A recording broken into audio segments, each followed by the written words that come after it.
कि ताकत ही के जरिए दुनिया में अमन कायम हो सकता है। सिर्फ अमेरिका है जो ईरान पर बमबारी वाला, बहादुरी वाला काम कर सकता है। दूसरी जानिब सऊदी वजारत खारजा ने बयान दिया कि अमेरिका की जानिब से ईरान जोहरी तनसीबात को निशाना बनाना तशवीशनाक है। आलमी बरादरी इंतहाई हसास हालात तनाज़े की सिफारती हल के लिए कोशिशें तेज करे। ये पहली बार नहीं है कि अमेरिका ईरान पर तमाम हथियारों के साथ चढ़ दौड़ा है, बल्कि इससे पहले भी कुछ हमले ईरान पर होते रहे हैं। इसी हवाले से बात करने के लिए हमारे साथ गेस्ट मौजूद हैं जो ऐसी सूरत हाल पर अपनी तेज़ नज़र रखते हैं। उनसे गुफ्तगू करेंगे। ब्रिगेडियर रिटायर गजनफर अली दिफाई तज्जियाकार हैं, वो हमारे साथ मौजूद हैं। एयर कमोडोर खालिद चिश्ती साहब हमारे साथ मौजूद हैं और सीनियर तज्जियाकार मुबशर लुकमान साहब हमारे साथ मौजूद हैं।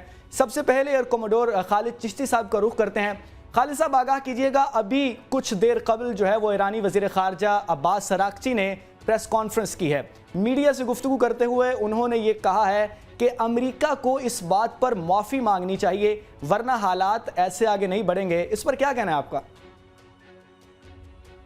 जी बहुत शुक्रिया शाह मुझे इनवाइट करने का। और बड़ा अनफॉर्चुनेट दिन है जिसके अंदर एक सुपर पावर ज़ाहिर है एक ऐसे मुल्क पर चढ़ दौड़ी है जिसकी एक सॉवरेनिटी है।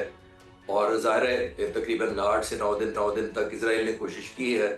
और मुझे लगता है कि ईरान ने जो प्रोहिबिटिव कॉस्ट इम्पोज की थी उन पर और उनके शहरियों पर, वहाँ पर इसराइल के लिए शायद मुश्किल हो गया था कि एक मेजरेबल जो वॉर ऑब्जेक्टिव है उसको अचीव कर सके। और आपके सामने आपने देखा है कि वो वॉर ऑब्जेक्टिव्स ना अचीव करने की वजह से उसको सुपर पावर का सहारा लेना पड़ा। और पहले दिन से ही ज़ाहिर है आपके एक तरफ नेगोशिएशन चल रही थी, और बल्कि नेगोशिएशन से भी पहले, क्योंकि जो अटैक 13 तारीख को हुआ था वो रातों रात प्लान नहीं हो सकता। 200 जहाज़ों का पेनिट्रेट करके आना, एयर टू एयर रिफ्यूलिंग करना, मैसिव डिस्ट्रक्शन करना, ईरान की लीडरशिप को, चाहे वो पॉलिटिकल हो, चाहे वो मिलिट्री हो, और चाहे वो न्यूक्लियर साइंटिस्ट हो, सबको एलिमिनेट करना ये एक दिन में मुमकिन नहीं है। तो यहाँ पे हर तरफ ये अनफेयर फाउल प्ले या अनफेयर वॉर रूल्स कर रहे हैं। यहाँ पे कोई एथिक्स मोरालिटी तो है नहीं। और जाहिर है ईरान के खिलाफ जो सरप्राइज दिया ईरान ने इजराइल को, वो बड़ा मैसिव था। आपने नोट किया कि एक जो इम्पोर्टेंट रोल उसने प्ले किया था कि पहले लेस कॉस्टली ड्रोन्स पहले फेंके, उनके डिफेंस को एंगेज किया, उसको सैचुरेट किया, बल्कि कुछ हद तक डिप्लीट किया ताकि वो इसकी ऑपरेशनल कॉस्ट बढ़ा सके।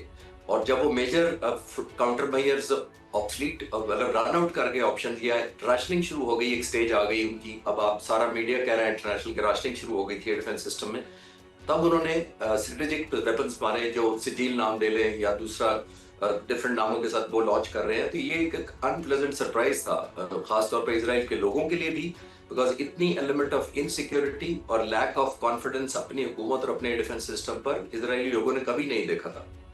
और जाहिर है थोड़ी सी एडवांटेज, जो वाहिद शायद एडवांटेज है जो ईरान को हासिल की, वो यही थी कि ये एक 70 गुना छोटा मुल्क है जोग्राफी के रकबे के हिसाब से, पॉपुलेशन में 10 गुना छोटा है। हमारे केपीके का चौथा हिस्सा है। अगर आपके व्यूअर से विजुलाइज करना चाहें कि इजराइल कितना बड़ा है, तो केपीके को 4 हिस्सों में डिवाइड करें तो चौथा हिस्सा है। और इतने बड़े 70 गुना मुल्क के लिए आसान था निस्बतन। एक यही एक एडवांटेज थी, जोग्राफिकल लोकेशन एडवांटेज की, और वही उन्होंने कैपिटलाइज किया।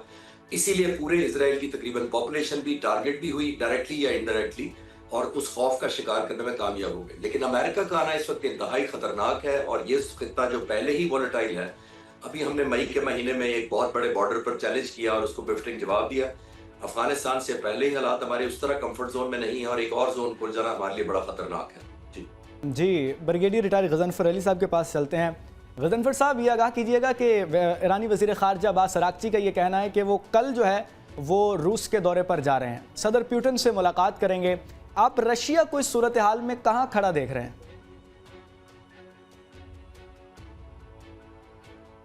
ज़ालिमाना ड्रामाई इक़दाम था, ड्रामाई कदम नहीं था। ये बहुत बेहमाना, ज़ालिमाना, रियाकाराना और दहशतगर्दाना इक़दाम था। और American leadership over a period of time, Bush से लेके आज तक देख लें, जब तक अफ़गानिस्तान का 9/11 का फॉल्स फ्लैग ऑपरेशन उन्होंने करवाया था जो मुसैद और CIA ने किया था, उसके बाद ये आए थे और आके उन्होंने अफ़गानिस्तान पे बूट्स ऑन ग्राउंड इनका ऑब्जेक्टिव था।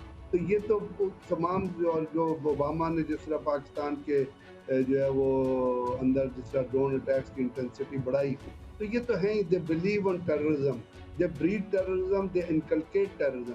जितने अमेरिकन प्रेसिडेंट्स हैं उनके, वियतनाम में इन्होंने क्या किया, दहशतगर्दी की, इन्होंने अपना हिरोशिमा नागासाकी में दहशतगर्दी की, तो ये तो इनसे उम्मीद थी। और जो ट्रम्प का कॉन्डक्ट आप देख रहे हैं, इतने बड़े मुल्क का एक प्रेसिडेंट, और उसका जो कॉन्डक्ट आप देख रहे हैं, तो पहले उसने ईरान को वो नेगोशिएशन के बहाने धोखा दिया, उस लॉलीपॉप पे बिल्कुल। लगाया, फिर उसके बाद से परसों कहा कि मैं 2 हफ्ते दूंगा। तो उसका झूठ जो है, मतलब इतना बड़ा लायर जो है ना, आई डोंट थिंक कि ये इतना लायर आदमी होगा। He will be so hypocrite कि इसके अंदर ये स्ट्रेंथ नहीं होगी कि ये सामने आके सच्चाई से लोगों को चीजें बता चल के। इसीलिए अमेरिका में जो अभी मूवमेंट चली है ना, उन्होंने टैगलाइन बनाई हुई है, we can't accept a king, this man is worse than a king even.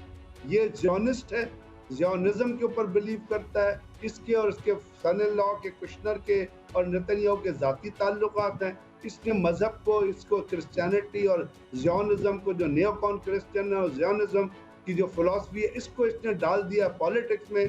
और नरेंद्र मोदी और नेतन्याहू की तरह अब ये पूरी दुनिया में दहशतगर्दाना इक़दाम के ज़रिए अपनी पॉलिसी को जिस तरह कर रहा है, वो आप देख रहे हैं। अब बात होगी रशिया की। रशिया तो देखिए ना, एक जंग में इन्वॉल्व है जो यूक्रेन के खिलाफ है, और इसी ट्रंप ने आके क्या कहा था कि मैं तो दूसरे दिन जंग बंद करा दूंगा जी, अभी मैं टेक ओवर नहीं करूंगा तो जंग बंद हो जाएगी। तो इसके तो करेक्टर की फॉल आउट आप देख लें ना, डुप्लीकेशन देख लें, हिपोक्रेसी देख लें। This man is the biggest hypocrite कि ये जो कहता है उसके अपोजिट काम करता है। अब क्या रूस की और यूक्रेन की जंग बंद हो गई? प्यूटन ने क्या कहा? प्यूटन ने कहा कि जी कुछ लोग ऐसे हैं जो वो ब्लैक सूट में ब्रीफ केसेस लेके आ जाते हैं और वो जंग शुरू कराते हैं, और अगर अमेरिकन प्रेसिडेंट जाएगा भी जंग रोकना तो वो रोक नहीं सकता। अभी रूस तो ऑलरेडी इन्वॉल्व है भाई एक जंग के अंदर। रूस ने ये कहा तो है कि हम ईरान के, उसकी जो उनकी लास्ट स्टेटमेंट थी उसकी ये थी कि जी ईरान जो है वो अभी तक अपनी जंग लड़ रहा है, उसने हमसे कोई मदद नहीं मांगी है। अभी उनके फॉरेन मिनिस्टर जा रहे हैं, तो क्या रूस उनकी फिजिकल तरीके से कोई मदद करता है या नहीं करता, ये तो आने वाले दिनों में क्लियर होगा। लेकिन रूस एक ऐसा मुल्क है जिसने पाकिस्तान से साथ जब जंग हुई थी, इंडिया पाकिस्तान इंडिया की जंग हुई थी 65 में, तो उसने, और 71 में, तो उसने प्लेन लोड्स ऑफ एमुनिशन उठाया था, क्योंकि उनकी एक डील चल रही थी, न्यूक्लियर अपना डिफेंस डील, और उसने इंडिया की मदद की थी।